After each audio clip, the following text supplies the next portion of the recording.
S ಬಿಜೆಪಿಯಲ್ಲಿ ಇನ್ನೂ ಕೂಡ ಬಣಬಡಿದಾಟಕ್ಕೆ ಬ್ರೇಕ್ ಬಿದ್ದಿಲ್ವಾ ಅನ್ನುವಂತಹ ಪ್ರಶ್ನೆ ಉದ್ಭವ ಆಗ್ತಾ ಇದೆ. ಬಿಎಸ್ವೈ ವಿಜಯೇಂದ್ರ ವಿರುದ್ಧ ಶಾಸಕ ಯತ್ನಾಳ್ ಮತ್ತೆ ಗುಡುಗಿದ್ದಾರೆ.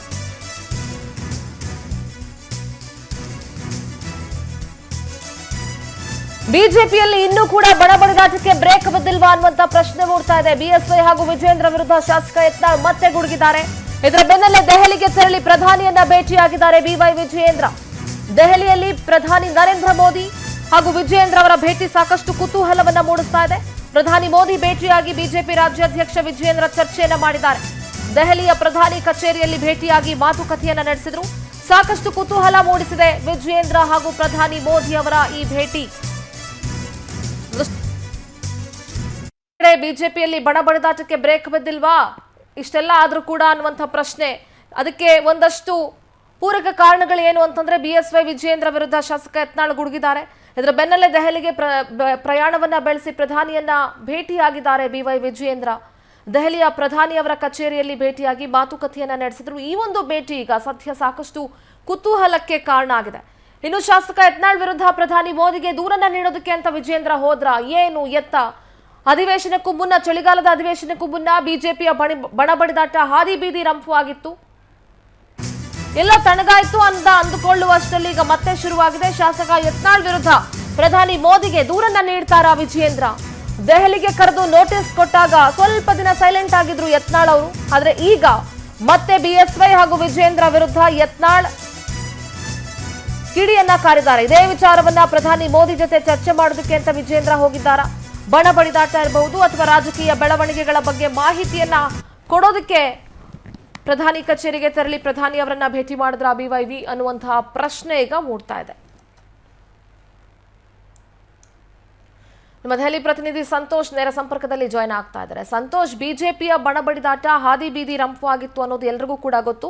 ಎಲ್ಲೊಂದ್ ಕಡೆ ಚಳಿಗಾಲದ ಅಧಿವೇಶನಕ್ಕೂ ಮುನ್ನ ನೋಟಿಸ್ ಕೊಟ್ಟಾಗ ಒಂದಷ್ಟು ದಿನಗಳ ಕಾಲ ಯತ್ನಾಳ್ ಅವರು ಕೂಡ ಸೈಲೆಂಟ್ ಆಗಿದ್ರು. ಆದ್ರೆ ಈಗ ಮತ್ತೆ ಯಡಿಯೂರಪ್ಪ ಹಾಗೂ ಅವರ ಪುತ್ರನ ವಿರುದ್ಧ ಗುಡುಕ್ತಾ ಇದ್ದಾರೆ. ಇದರ ಬೆನ್ನಲ್ಲೇ ಒಂದು ಡೆವಲಪ್ಮೆಂಟ್ ಅಂತಂದ್ರೆ ವಿಜಯೇಂದ್ರ ಅವರೀಗ ಮೋದಿ ಅವರನ್ನ ಭೇಟಿ ಮಾಡಿರೋದು. ಸದ್ಯದ ಡೆವಲಪ್ಮೆಂಟ್ ಏನಾಗ್ತಾ ಇದೆ ದೆಹಲಿಯಲ್ಲಿ?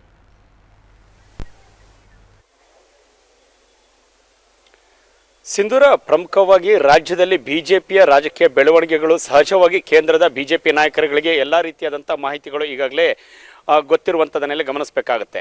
ಆದರೆ ಇದರ ನಡುವೆ ನಡೀತಿರುವಂತಹ ರಾಜ್ಯದ ಬಿಜೆಪಿಯ ಬಣದ ರಾಜಕೀಯವೇನಿದೆ, ಇದನ್ನು ಕೇಂದ್ರದ ನಾಯಕರುಗಳ ಗಮನಕ್ಕೆ ತರುವಂಥ ಪ್ರಯತ್ನವನ್ನು ಯತ್ನಾಳ್ ಟೀಮ್ ಈ ಹಿಂದೆ ಮಾಡಿತ್ತು. ಅದಕ್ಕೂ ಮುಂಚಿತವಾಗಿಯೇ ರಾಜ್ಯ ಬಿಜೆಪಿ ಅಧ್ಯಕ್ಷರಾಗಿರುವಂತಹ ವಿಜಯೇಂದ್ರ ಅವರು ಕೂಡ ಕೇಂದ್ರ ನಾಯಕರುಗಳಿಗೆ ಈ ಒಂದು ರಾಜ್ಯದ ಬಿಜೆಪಿಯ ಬೆಳವಣಿಗೆಗಳ ಬಣದ ರಾಜಕೀಯಗಳೇನಿದೆ, ಯಾವ ರೀತಿಯಾದಂತಹ ಅಸಮಾಧಾನಗಳಿತ್ತು, ಇದೆಲ್ಲವನ್ನು ಕೂಡ ಅವರ ಗಮನಕ್ಕೆ ತರುವಂಥ ಪ್ರಯತ್ನವನ್ನು ಮಾಡಿದರು. ಆದರೆ ಏಕಾಏಕಿ ಇವತ್ತು ನಡೆದಿರುವಂಥ ಈ ಒಂದು ಬೆಳವಣಿಗೆ ಸಹಜವಾಗಿ ಸಾಕಷ್ಟು ಮಹತ್ವವನ್ನು ಜೊತೆಗೆ ತೀವ್ರ ಕುತೂಹಲವನ್ನು ಉಂಟು ಮಾಡಿದೆ ಅಂತ ಹೇಳಿದ್ರೆ ತಪ್ಪಾಗ್ಲಿಕ್ಕಿಲ್ಲ. ಯಾಕೆ ಅಂತ ಹೇಳಿದ್ರೆ ಪ್ರಧಾನಿ ನರೇಂದ್ರ ಮೋದಿ ಅವರನ್ನ ವಿಜಯೇಂದ್ರ ಅವರು ಭೇಟಿ ಆಗ್ತಿದ್ದಾರೆ ಅಂತ ಹೇಳಿದ್ರೆ ಕೆಲವೊಂದಿಷ್ಟು ಮಹತ್ವದ ವಿಚಾರಗಳಿರಬೇಕು, ಯಾವುದಾದ್ರೂ ಪ್ರಮುಖ ವಿಷಯಗಳನ್ನ ಇಟ್ಟುಕೊಂಡೇ ಚರ್ಚೆಯನ್ನು ಮಾಡಬೇಕಾಗುತ್ತೆ. ಆದರೆ ರಾಜಕೀಯವನ್ನು ಅವರ ಜೊತೆ ಚರ್ಚೆ ಮಾಡಿದ್ದಾರೆ ಅಂತ ಹೇಳೋದಕ್ಕೆ ಸದ್ಯಕ್ಕೆ ಆಗುವುದಿಲ್ಲ. ಅವರೇ ಅದರ ಬಗ್ಗೆ ಸ್ಪಷ್ಟನೆಯನ್ನು ಕೊಡಬೇಕಾಗುತ್ತೆ. ಜೊತೆಗೆ ಸ್ವತಃ ಪ್ರಧಾನಿಯವರು ಇಂತಹ ಯಾವುದೇ ಒಂದು ಬಣದ ಅಥವಾ ಒಂದು ರಾಜ್ಯದ ರಾಜಕೀಯ ವಿಚಾರದಲ್ಲಿ ತಕ್ಷಣಕ್ಕೆ ಮಾತುಕತೆಯನ್ನು ನಡೆಸುವಂಥದ್ದು, ಅದನ್ನು ನಿರೀಕ್ಷೆ ಮಾಡೋದಕ್ಕೂ ಕೂಡ ನಾವು ಸಾಧ್ಯವಿಲ್ಲ ಅನ್ನುವಂಥದ್ದನ್ನು ಗಮನಿಸಬೇಕಾಗುತ್ತೆ. ಸಹಜವಾಗಿ ಒಂದು ಇಲ್ಲಿ ಗಮನಿಸಬೇಕಾಗುತ್ತೆ, ಕೇಂದ್ರದ ನಾಯಕರುಗಳನ್ನು ಕೇವಲ ಪ್ರಧಾನಿ ನರೇಂದ್ರ ಮೋದಿ ಮಾತ್ರವಲ್ಲ, ಕೇಂದ್ರ ಗೃಹ ಸಚಿವ ಅಮಿತ್ ಶಾ ಇಬ್ಬರನ್ನು ಕೂಡ ಕೆಲ ಕ್ಷಣಗಳ ಹಿಂದಷ್ಟೇ ಸಂಸತ್ತಿನ ಇಬ್ಬರ ಕಚೇರಿಯಲ್ಲಿ ವಿಜಯೇಂದ್ರ ಅವರು ಭೇಟಿಯಾಗಿದ್ದಾರೆ. ಜೊತೆಗೆ 1 ವರ್ಷಗಳ ರಾಜ್ಯಾಧ್ಯಕ್ಷರಾಗಿ ತಮ್ಮ ಅವಧಿ ಪೂರ್ಣಗೊಂಡಿರುವಂತಹ ಹಿನ್ನೆಲೆಯಿಂದಾಗಿ ಇಬ್ಬರಿಗೂ ಕೂಡ ಕೇಂದ್ರದ ನಾಯಕರುಗಳನ್ನ ಬಹುತೇಕರನ್ನ ಒಳಗೊಂಡಂತೆ ಎಲ್ಲರಿಗೂ ಕೂಡ ಕೃತಜ್ಞತೆಯನ್ನು ಸಲ್ಲಿಸುವಂತ ನಿಟ್ಟಿನಿಂದಾಗಿ ಭೇಟಿಯಾಗಿದ್ದಾರೆ ಅನ್ನುವಂಥದ್ದನ್ನು ಕೂಡ ಹೇಳಲಾಗ್ತಾ ಇದೆ. ಇದನ್ನು ಹೊರತುಪಡಿಸಿ ಸಹಜವಾಗಿ ರಾಜ್ಯದ ರಾಜಕೀಯ ವಿದ್ಯಮಾನಗಳ ಬಗ್ಗೆ ಕೂಡ ಪ್ರಧಾನಿ ನರೇಂದ್ರ ಮೋದಿ ಅವರನ್ನ ಹೊರತುಪಡಿಸಿ ಅಮಿತ್ ಶಾ ಜೊತೆ ಕೆಲವೊಂದಿಷ್ಟುಗಳ ಕಾಲ ಚರ್ಚೆಯನ್ನು ನಡೆಸಿದ್ದಾರೆ ಅನ್ನುವಂಥದ್ದನ್ನು ಹೇಳಲಾಗ್ತದೆ.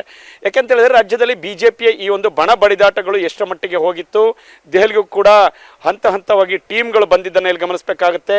ಕೆಲವೊಂದಿಷ್ಟು ವಿಚಾರಗಳನ್ನು ಇಟ್ಟುಕೊಂಡು ಯತ್ನಾಳ್ ಟೀಮ್ ಕೇಂದ್ರದ ನಾಯಕರನ್ನ ಗಮನ ಸೆಳೆಯುವಂಥ ಪ್ರಯತ್ನವನ್ನು ಮಾಡಿತ್ತು. ಅವರಿಗೆ ಶೋಕಾಸ್ ನೋಟಿಸ್ ಅನ್ನು ಕೊಡಲಾಗಿತ್ತು, ಅದಕ್ಕೆ ಉತ್ತರವನ್ನು ಕೂಡ ಯತ್ನಾಳ್ ಕೊಟ್ಟಿತ್ತು. ಇನ್ನು ಉಳಿದಂತೆ ಸಹಜವಾಗಿ ವಿಜಯೇಂದ್ರ ಅವರು ಇವತ್ತು ನಡೆಸಿರುವಂತಹ ಅಮಿತ್ ಶಾ ಜೊತೆಗಿನ ಮಾತುಕತೆ ಮಹತ್ವವನ್ನು ಪಡೆದುಕೊಳ್ಳುತ್ತೆ. ಡಿಸೆಂಬರ್ನಲ್ಲಿ ಸಾಕಷ್ಟು ಬದಲಾವಣೆಗಳನ್ನ ನಿರೀಕ್ಷೆ ಮಾಡಬಹುದು ರಾಜ್ಯದ ಬಿಜೆಪಿಯ ಈ ಒಂದು ಬೆಳವಣಿಗೆಗಳಲ್ಲಿ ಅನ್ನುವಂತ ಹೇಳಲಾಗ್ತಾ ಇತ್ತು. ಅದಕ್ಕೆ ಪೂರಕವಾಗಿ ವಿಜಯೇಂದ್ರ ಅವರ ಭೇಟಿ ಸಾಕಷ್ಟು ಮಹತ್ವ ಹಾಗೂ ತೀವ್ರ ಕುತೂಹಲ ಮೂಡಿಸಿದೆ ಅಂತ ಹೇಳಿದ್ರೆ ತಪ್ಪಾಗ್ಲಿಕ್ಕಿಲ್ಲ. ಸಂತೋಷ್, ಥ್ಯಾಂಕ್ ಯು ನಿಮ್ಮೆಲ್ಲ ಮಾಹಿತಿಗಾಗಿ.